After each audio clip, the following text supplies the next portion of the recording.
ඔය ගෙවල් දොරවල් පිළිබඳව තියෙන සිතේ තියෙන කැමැත්ත අතහරින්න. ඇයි? ගෙනියන්න බෑ. ගෙනිච්ච කෙනෙකුත් නැහැ. හැබැයි සිතින් අල්ලගත්තොත් ආයි ගෙයි. ඒකට කියවා ඥාති ප්‍රේත කියලා. නැත්නම් පරදත් උපචී කියලා. අන්න බුදුරජාණන් දේශනා කරන යාර පින් දෙන්නේ. ඇවිල්ලා අන්න ගෙදරට ආයි. එහෙනම් ඒ ගෙදරට ආයි. ගේ මගේ කියලා අල්ලගත්තා. එහෙනම් දොර මුල්ලේ ඉන්නේ.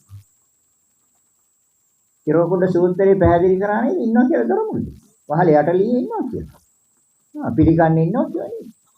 ඇයි ඒ? එතකොට පින් දෙන්න කිව්වේ බුදුරජාණන්. එහෙම ආපු හින්දා නෙමෙයි. එහෙම ආවේ නැත්තම් මොකටද පින් දෙන්නේ? ඒක තමයි වර්තමාන භවයේ මේ තථාගත ධම මේ පංච උපාදානස්කන්ධය පිළිබඳව නිවැරදිව දැනගෙන දැකගෙන චුල්ලසෝතාපන්න වෙන්න බය වෙන්න පස්සේ දරුවන්ට කියලා දෙන්න මට පාසල කුලේ එපා. එයි මොකටද පාසල කුලේද? ඒක සිත අනිවාර්යෙන් සුගතිනේ වැටිලා තියෙන්නේ. එහෙනම් මොකටද පාසල කුලයක්ද? 6 දවසේ බණ කියන්නේ මොකටද? කියලා යන්න පුළුවන්. සෝවාන් වෙච්ච සිත දන්නවමත් සෝවාන් කියලා. සක්කාය දිට්ඨි විචිකිච්ඡා සීලබ්බත පරාමාස සංයෝජන අවසන් කියලා දන්නවා.